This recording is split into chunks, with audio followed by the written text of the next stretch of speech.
Mga idol, eto na ang update sa matinding laban. Si Francis Labay, kilala bilang bulldozer ng Barangay Paknaan, rumaragasa sa court. Walang takot sumasalpok, walang preno sa opensa, talagang dinudurog ang depensa ng kalaban. Sa laban ng JL Auto Deal Cebu kontra Team Calo dito sa Tiltilon Hobay, Liloan, Cebu. Ibang klase ang ipinakita ni Labay. Kada drive, banggaan. Kada rebound, kanya. Para siyang tren na hindi mapipigilan. Shoutout nga pala sa team owner na si Idol Hirald Chu. Kung gusto nyo rin ng sasakyan, solid yan.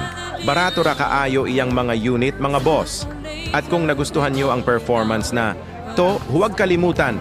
I-follow at i-share nyo na mga idol para mas marami pa tayong mapanood na ganitong klase ng laban.